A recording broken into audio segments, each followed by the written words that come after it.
Hi മക്കളെ, നമസ്കാരം. നമ്മുടെ +2 മലയാളത്തിലെ ഓരോ ചാപ്റ്റേഴ്സായിട്ട് നമ്മൾ എന്ത് ചെയ്തുകൊണ്ടിരിക്കുകയാണ്, അതിൻ്റെ സംഗ്രഹവും ക്വസ്റ്റ്യൻ ആൻസേഴ്സും തീർത്തുകൊണ്ടിരിക്കുകയാണ്. ഇവിടെ പ്രകാശം ജലം പോലെയാണ് എന്നുള്ള ആദ്യ യൂണിറ്റിൽ നിന്നുള്ള രണ്ടാമത്തെ ചാപ്റ്റർ നമ്മൾ എന്ത് ചെയ്യാൻ പോവാണ്, പരിശോധിക്കാൻ പോവാണ്. ഗബ്രിയൽ ഗാർസിയ മാർക്കസ് ഏകാന്തതയുടെ 100 വർഷങ്ങൾ എന്ന ഒരൊറ്റ കൃതി കൊണ്ട് നോബൽ പ്രൈസ് നേടിയെടുത്ത എഴുത്തുകാരനായിരുന്നു ഗബ്രിയൽ ഗാർസിയ മാർക്കസ്. ഏകാന്തതയുടെ 100 വർഷങ്ങൾ. നിങ്ങൾ ഓർത്തു വെക്കണം, ഈ കൃതിയുടെ പേര്.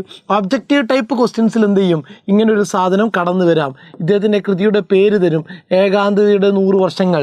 നോബൽ പ്രൈസ് നേടിയ കൃതിയാണ് ഏകാന്തതയുടെ 100 വർഷങ്ങൾ. ഗാബോ എന്ന വിളിപ്പേരിൽ അറിയപ്പെട്ട മലയാളികൾക്കെല്ലാം സുപരിചിതനായ എഴുത്തുകാരനാണ് ഗബ്രിയൽ ഗാർസിയ മാർക്കസ്. അതുപോലെ മാജിക്കൽ റിയലിസം എന്ന സങ്കേതത്തിനെ മലയാളിക്കും ലോകത്തിനു മുന്നിൽ അവതരിപ്പിച്ച എഴുത്തുകാരനാണ് ഗബ്രിയൽ ഗാർസിയ മാർക്കസ്. അപ്പോൾ ഗാബോ എന്ന വിളിപ്പേരിൽ അറിയപ്പെടുന്ന മാജിക്കൽ റിയലിസം അവതരിപ്പിച്ച ഏകാന്തതയുടെ 100 വർഷങ്ങൾ എന്ന നോബൽ പ്രൈസ് നേടിയെടുത്ത നോവൽ എഴുതിയ ഗാബോ എന്ന വിളിപ്പേരിൽ അറിയപ്പെടുന്ന ഗബ്രിയൽ ഗാർസിയ മാർക്കസിൻ്റെ പ്രകാശം ജലം പോലെയാണ് എന്ന പാഠഭാഗമാണ് നമുക്ക് എന്ത് ചെയ്യാനുള്ളത്, പരിശോധിക്കാനുള്ളത്. സെറ്റാണല്ലോ? സെറ്റ്. നോക്കുക, പാഠസംഗ്രഹം. കടലും കപ്പലും വള്ളങ്ങളും ധാരാളമുള്ള തുറമുഖ നഗരമാണ് കാഡ്ജിനെ. കടലും കപ്പലും വള്ളങ്ങളും ധാരാളമുള്ള തുറമുഖ നഗരമാണ് കാഡ്ജിനെ. ഈ കഥയിലെ പ്രധാന കഥാപാത്രങ്ങളായ ടോട്ടോ, ജോവൽ 2 കുട്ടികളാണ്. ആ 2 കുട്ടികളുടെ പേര് ഓർമ്മയിൽ വെക്കുക. ഈ കഥയിലെ പ്രധാന കഥാപാത്രങ്ങളായ ടോട്ടോയും ജോവൽ എന്നീ കുട്ടികൾ കുട്ടിക്കാലം ചെലവഴിച്ചത് കാഡ്ജിനെ എന്ന് പറയുന്ന തുറമുഖ നഗരത്തിലായിരുന്നു. വള്ളം വെക്കാൻ ഷെഡും ബോട്ടടുപ്പിക്കാൻ സ്ഥലവും വിശാലമായ മുറ്റവുമുള്ള കാഡ്ജിനയിലെ വീട്ടിൽ നിന്ന് അവർ പറിച്ചു മാറ്റപ്പെടുന്നിടത്തു നിന്നാണ് മാർക്കസിൻ്റെ പ്രകാശം ജലം പോലെയാണ് എന്ന കഥ ആരംഭിക്കുന്നത്. ആ കാഡ്ജിനയിൽ നിന്ന് അച്ഛൻ ഉണ്ടാക്കി വെച്ച കടം വീട്ടുന്നതിന് വേണ്ടി, കൂടുതൽ വരുമാനം കിട്ടാൻ വേണ്ടി അവരെന്ത് ചെയ്യുന്നു, സ്പെയിനിൻ്റെ തലസ്ഥാന നഗരമായ മാഡ്രിഡിലേക്ക് മാറ്റപ്പെടുന്നു. അവിടെ നിന്നാണ് എന്ത് ചെയ്യുന്നത്, കഥ ആരംഭിക്കുന്നത്. ഇപ്പോൾ അവർ താമസിക്കുന്നത് യൂറോപ്യൻ പരിഷ്കൃത നഗരമായ മാഡ്രിഡിലാണ്. ആദ്യം താമസിച്ചിരുന്നത് എവിടെയായിരുന്നു?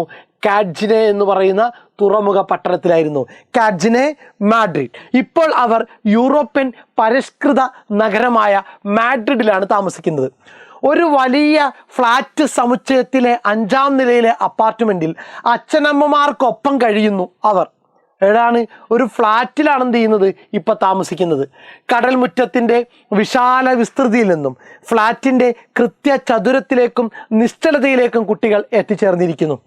ഈ ഒരു പ്രവാസത്തിൻ്റെ സന്ത്രാസത്തെയാണ് കഥാകാരൻ കഥയിൽ അടയാളപ്പെടുത്താൻ ശ്രമിക്കുന്നത്.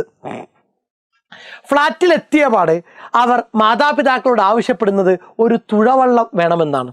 ഫ്ലാറ്റിനകത്ത് അകപ്പെട്ടപ്പോഴും തങ്ങളുടെ ജൈവചോദനകൾ, കുട്ടികളായിരിക്കുന്ന സമയത്ത് തുറമുഖ നഗരത്തിൽ താമസിച്ചിരുന്ന സമയത്ത് അവരുടെ മനസ്സിൽ രൂപം കൊണ്ട ആഗ്രഹങ്ങൾ കൈവിടാൻ കുട്ടികൾ തയ്യാറായിരുന്നില്ല എന്നാണ് നാം മനസ്സിലാക്കേണ്ടത്. ഫ്ലാറ്റിൽ വള്ളം തുഴയാൻ ഷവറിൽ നിന്ന് വരുന്ന വെള്ളമല്ലേ ഉള്ളൂ എന്ന് അമ്മ എന്ത് ചെയ്യുന്നുണ്ട്, മറുപടി പറയുന്നുണ്ട്. ഫ്ലാറ്റിൽ വെള്ളം തുഴയാൻ ഷവറിൽ നിന്ന് വരുന്ന വെള്ളമല്ലേ ഉള്ളൂ എന്ന് അമ്മ പറയുന്നു. എന്നാൽ പഠനത്തിൽ മികവ് പുലർത്തി സമ്മാനം വാങ്ങിയാൽ തുഴവള്ളം വാങ്ങിത്തരാമെന്ന് മാതാപിതാക്കൾ ഒരുമിച്ച് വാഗ്ദാനം ചെയ്യുന്നു. കുട്ടികളുടെ മനസ്സ് നിറയെ തുഴവള്ളവും കടലും ഒക്കെയാണ്. ഭൂതകാലത്തിലെ ആ സൗഭാഗ്യങ്ങൾ തിരിച്ചു പിടിക്കാൻ അവർ പരിശ്രമിക്കുന്നു. നന്നായി പഠിച്ച് അവർ സമ്മാനം വാങ്ങുന്നു. പിതാവ് വാഗ്ദാനം ചെയ്ത പോലെ തുഴവള്ളം വാങ്ങിക്കൊടുക്കുന്നു.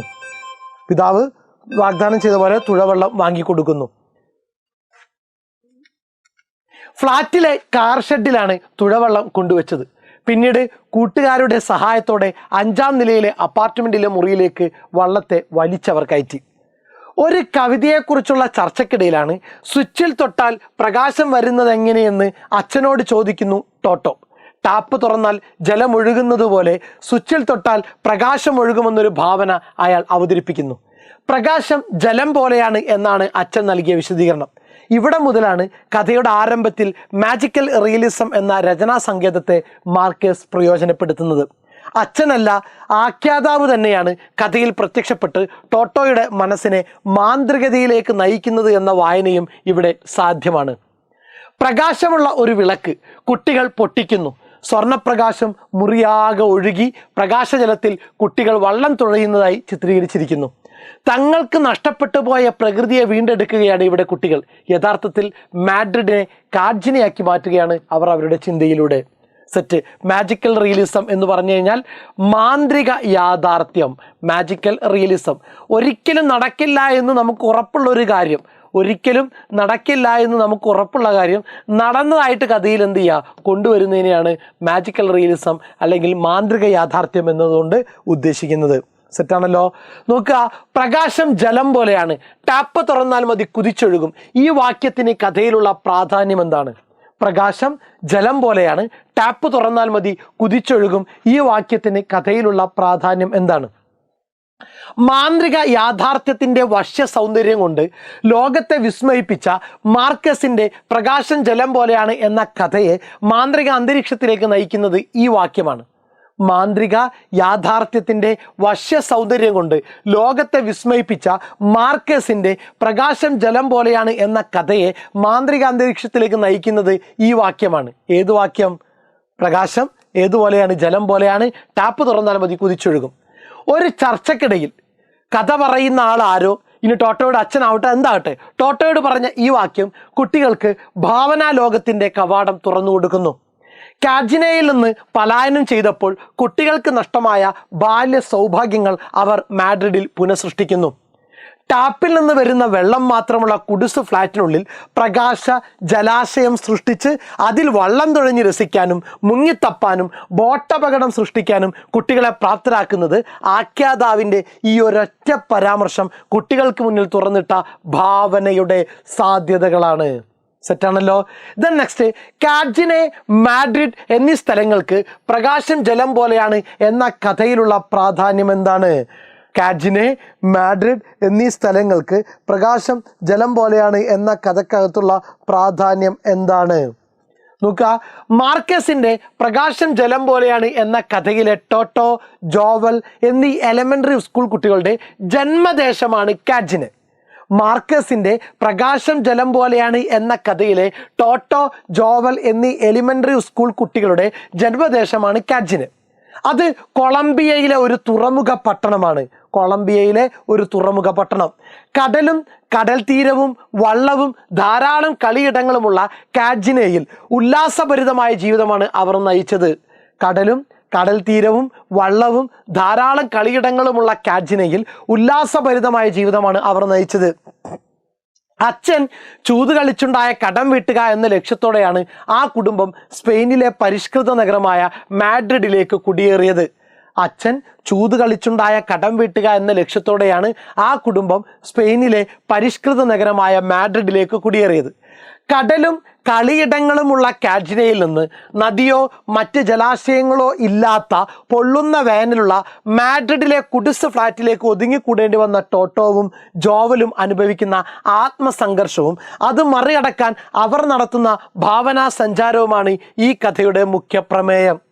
കടലും കളിയിടങ്ങളുമുള്ള കാഡ്ജിനയിൽ നിന്ന് നദിയോ മറ്റ് ജലാശയങ്ങളോ ഇല്ലാത്ത പൊള്ളുന്ന വേനലുള്ള മാഡ്രിഡിലെ കുടിസ് ഫ്ലാറ്റിലേക്ക് ഒതുങ്ങിക്കൂടേണ്ടി വന്ന ടോട്ടോവും ജോവലും അനുഭവിക്കുന്ന ആത്മസംഘർഷവും അത് മറികടക്കാൻ അവർ നടത്തുന്ന ഭാവനാ സഞ്ചാരവുമാണ് ഈ കഥയുടെ മുഖ്യ പ്രമേയം. അതുകൊണ്ട് ഈ രണ്ട് സ്ഥലങ്ങൾക്ക് കഥയിൽ വലിയ പ്രാധാന്യമുണ്ട്. സെറ്റ്. കൊളംബിയയിൽ അധിനിവേശം നടത്തിയ സ്പെയിനിനോട് എഴുത്തുകാരൻ്റെ ഉള്ളിൽ നീറുന്ന പ്രതിഷേധത്തിൻ്റെ സൂചനകൾ കാണാം. ഇത് പ്രകാശം ജലം പോലെയാണ് എന്ന കഥയിൽ കണ്ടെത്താനാകുമോ? കുറിപ്പെഴുതുക. കൊളംബിയയിൽ അധിനിവേശം നടത്തിയ സ്പെയിനിനോട് ബ്രിട്ടൻ ഇന്ത്യയെ അടിമയാക്കിയ പോലെ സ്പെയിൻ കുറേ കാലം കൊളംബിയയെ അടിമയാക്കിയിരുന്നു. അതിനകത്തുള്ള ഒരു പരാമർശമാണ് ഇവിടെ വരുന്നത്. നമുക്ക് നോക്കാം എന്താണ് പരാമർശിക്കുന്നത്. കൊളംബിയൻ എഴുത്തുകാരനായ മാർക്കസിൻ്റെ പ്രകാശം ജലം പോലെയാണ് എന്ന കഥയ്ക്ക് ചില രാഷ്ട്രീയ മാനങ്ങൾ കൂടിയുണ്ട്. കൊളംബിയയിൽ അധിനിവേശം നടത്തിയ സ്പെയിനിനോടുള്ള ഉള്ളിൽ നീരസമുള്ള എഴുത്തുകാരനാണ് മാർക്കസ്. അതിൻ്റെ സൂചനകൾ പ്രകാശം ജലം പോലെയാണ് എന്ന കഥയിൽ കാണാം. സ്പെയിനിൻ്റെ പ്രിയ പുഷ്പമായ ജറാനിയത്തിൻ്റെ ചെടിച്ചട്ടിയിൽ സ്കൂളിലെ കുട്ടികൾ മൂത്രമൊഴിക്കുന്നു. അവർ സ്പെയിനിൻ്റെ ദേശീയ ഗാനത്തിന് പാരഡി ഉണ്ടാക്കി പാടുന്നു. കഥയുടെ അന്ത്യത്തിൽ സ്പെയിനിനെക്കുറിച്ച് നദിയോ കടലോ ഇല്ലാത്ത പ്രകാശത്തിൽ തുഴഞ്ഞു നടക്കുന്ന ശാസ്ത്രം ഒരിക്കലും സ്വന്തമാക്കാത്ത ആളുകളുള്ള മാഡ്രിഡ് എന്ന പരാമർശത്തിൽ മാജിക്കൽ റിയലിസത്തിൻ്റെ വശ്യ സൗന്ദര്യം ഒരിക്കലും മനസ്സിലാവാത്ത അരസികന്മാർ ജീവിക്കുന്ന മാഡ്രിഡ് എന്ന സൂചനയാണുള്ളത്. ഇവിടെയെല്ലാം മാർക്കേഴ്സിന് സ്പെയിനിനോടുള്ള നീരസം പ്രകടമാണ്. സെറ്റാണല്ലോ. നോക്കുക, പാഠസംഗ്രഹം നോക്കുക, പാഠഭാഗം സെറ്റാക്കിക്കൊള്ളുക. 2 തവണ കേൾക്കുക. ചാനൽ ക്ലാസ് ഇഷ്ടപ്പെട്ടാൽ ലൈക്ക് ചെയ്യുക, സബ്സ്ക്രൈബ് ചെയ്യുക, നിങ്ങളുടെ വിലയേറിയ അഭിപ്രായങ്ങളും നിർദ്ദേശങ്ങളും രേഖപ്പെടുത്തുക. താങ്ക്